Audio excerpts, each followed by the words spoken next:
Bienvenue sur Africa 24 dans cette nouvelle édition de l'Africa Tonight. Au sommaire de l'actualité, Gambie, le retour du président Adama Barrow est prévu jeudi 26 janvier à Banjul. Désormais à la tête du pays, nous verrons que le chef de l'État va devoir gérer cette transition avec beaucoup de défis lui faisant face. La tension monte d'un cran à la tête de Nida Tounes en Tunisie. L'exclusion de son dirigeant Hafed Kaïd Essebsi a été actée ce 23 janvier. Cette annonce marque une nouvelle étape dans la guerre de succession qui mine le parti. Le plan triennal spécial jeune est désormais en marche au Cameroun. Les bénéficiaires ont officiellement débuté les démarches de création d'entreprises ce 11 janvier. Le dispositif devrait permettre aux jeunes d'intégrer les circuits d'activité en fonction de leurs besoins. Réaménagement à la tête du commandement des forces armées de Côte d'Ivoire. Le général de brigade Lassina Doumbia, ancien patron des forces spéciales, a été promu chef d'état-major adjoint des armées et devra seconder le chef d'état-major général, le général de division Touré Sékou. L'ancien commandant en second des forces terrestres, le général de brigade Julien Kwame, a été promu chef d'état-major de l'armée de terre. L'état-major de l'armée de l'air est désormais confié au colonel Major Nguessan Kofi Alfred. En Gambie, le nouveau président Adama Barrow a obtenu le feu vert de la CEDEAO pour rentrer à Banjul et prendre enfin ses quartiers dans le palais présidentiel ce jeudi. Le chef de l'État vient de nommer la vice-présidente et l'on devrait connaître d'ici peu la composition du nouveau gouvernement. Plus de précisions avec Amira Benjabala Jean-Pierre. Banjul est désormais sécurisé. Le dispositif est en place pour permettre le retour du chef de l'État. Le nouveau président de la Gambie, Adama Barrow, va rentrer ce jeudi 26 janvier 2017. La Gambie est donc en pleine renaissance. L'ère Yahya Jammeh est définitivement tournée. Le nouveau chef de l'État est au travail et va au plus vite former son gouvernement d'ouverture et s'atteler aux nombreux défis qui l'attendent.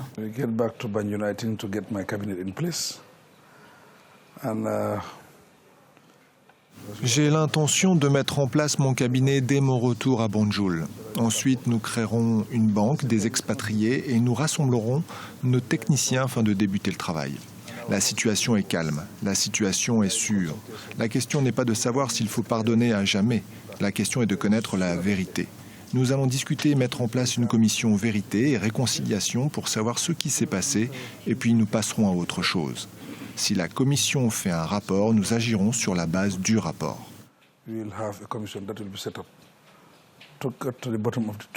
Les autres chantiers de la Gambie sont conséquents. Les premiers défis du nouveau gouvernement seront économiques. La Gambie est parmi les pays les plus pauvres. Son PIB par habitant s'élevait à 384 $ en 2015 et le taux d'alphabétisation atteint à peine 50%.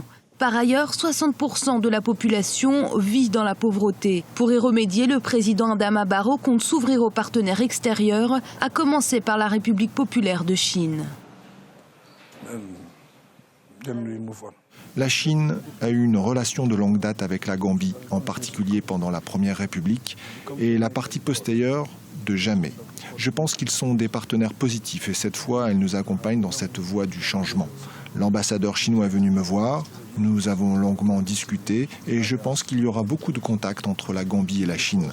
La Gambie est de retour, nous sommes ouverts au monde. Adama Barrow enfile donc le costume du président de la Gambie dans un contexte difficile pour le plus petit pays d'Afrique continentale. Pays qui compte 1,8 million d'habitants, dont 46% ont moins de 15 ans. C'est aussi le pays le plus densément peuplé d'Afrique de l'Ouest, avec 170 habitants au kilomètre carré. L'agriculture demeure la première ressource, en dépit des difficultés du secteur de l'arachide. Le sous-sol gambien contient bauxite, phosphate et pétrole, mais ils ne sont pas exploités. Niamey, la capitale nigérienne, a abrité ce mardi 24 janvier la deuxième conférence extraordinaire des chefs d'État de l'autorité de développement intégrée de la région du Liptako Gourma. La création d'une force multinationale de sécurisation pour assurer le contrôle effectif des espaces communs entre les trois pays a été évoquée lors de cette rencontre. Reportage de Sadou Alizé Mokhtar, notre correspondant au Niger. Le Mali, le Niger et le Burkina Faso unissent leurs forces dans la lutte contre le terrorisme et le crime organisé transnational. Réunis à Niamey ce 24 janvier 2017 à la deuxième conférence extraordinaire de l'ALG, l'autorité de développement intégré de la région de Liptako-Gourma, ces 3 pays du Sahel ont décidé d'une stratégie commune pour faire face aux défis sécuritaires. Les chefs d'État réaffirment leur engagement à soutenir le rôle actif du G5 Sahel dans la sécurisation et précisent que la force multinationale de sécurisation du Liptako-Gourma, FMS-LG, est une composante de la force conjointe du G5 Sahel dont la création a été décidée par les chefs d'État lors de leur sommet tenu le 20 novembre 2015 à N'Djamena, en République du Tchad. Le Liptako-Gourma est une région située à cheval sur les frontières communes Burkina Faso, Mali et du Niger, couvrant une superficie de 370 000 km². Issoufou Mahamadou du Niger, Rochmark Christian Kaboré du Burkina Faso et Modibo Keïta, Premier ministre du Mali, ont ainsi adopté la révision du traité constitutif de cette organisation. Selon les chefs d'État, cette révision permettra au pays de relever les défis, principalement ceux de la paix, de la sécurité dans la bande sahélienne. Nous avons décidé nous-mêmes de prendre l'initiative de cette évolution, de la mutualisation de nos moyens de renseignement, de nos capacités opérationnelles pour faire face à la situation sécuritaire dans cette zone. C'est sous notre impulsion que nos experts, nos chefs d'état-major et nos ministres se sont réunis et nous ont fait les propositions par rapport au concept opérationnel qui doit être utilisé pour le retour de la sécurité, pour endiguer l'insécurité dans cette zone du Liptako-Gourma. Plus ancienne institution de coopération de la sous-région, l'autorité du Liptako-Gourma est une organisation créée en décembre 1970. Elle a pour mission de promouvoir et mettre en valeur les ressources minières, énergétiques, hydrauliques et agro-pastorales du Burkina Faso, du Mali et du Niger. En Tunisie, le parti présidentiel est toujours en proie aux rivalités. Les tensions s'accentuent au sein du principal parti tunisien au pouvoir. Le comité exécutif de Nida Tounes a décidé ce lundi de radier Hafed Kaïd Essebsi, directeur exécutif du parti et fils de l'actuel président. Le comité l'accuse de porter atteinte aux structures de Nida Tounes. Explication de Zahra Mohamed Moutiou. Cette annonce marque une nouvelle étape dans la guerre de succession qui secoue Nida Tounes depuis plus de 2 ans. L'annonce a été faite dans un communiqué publié dans la soirée du 23 janvier.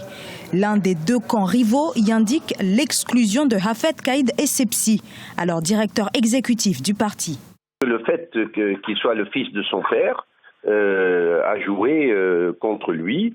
Et si on commence à se débarrasser des gens, non pas parce qu'ils ne œuvrent pas pour la Tunisie, mais parce qu'on craint que le candidaton évoque des situations comme ça, veut dire que le parti Nida Tounes est un parti qui s'est constitué comme un parti anti-intégriste, mais il n'a pas réussi à dire jusqu'à maintenant, c'est un parti pro quoi? Quel est son programme? Quelle est sa vision? Donc l'éviction de Kaïd Essebsi est une sorte de garantie, mini-garantie qu'ils essaient de donner pour dire, voilà, nous ne sommes pas en train de faire du népotisme.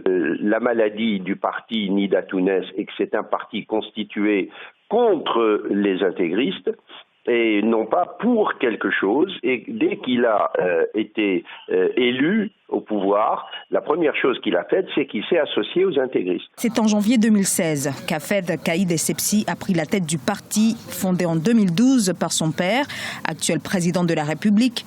Contesté et aujourd'hui radié de Nida Tounes, Hafed Kaïd Essebsi a aussitôt réagi à son éviction. Ce n'est qu'une simple feuille. Ce communiqué n'a aucune valeur juridique et n'a aucun sens. A martelé ce dernier sur une radio tunisienne.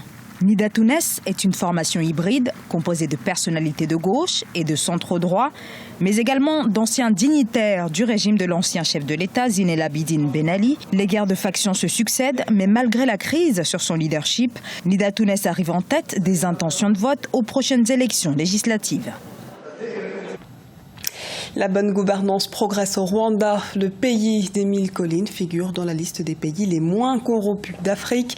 L'ONG Transparency International vient de publier son rapport annuel sur la corruption dans 176 pays. La situation dans le pays des 1000 collines est passée de 54e à la 50e place. Le Botswana, qui arrive au 35e classement mondial, est de fait le premier pays africain le moins corrompu. Ce pays d'Afrique australe est suivi par le Cap-Vert à la 38e position. Arrive ex aequo l'île Maurice et le Rwanda à la 50e position donc. À l'inverse, en bas du classement se trouve la Somalie.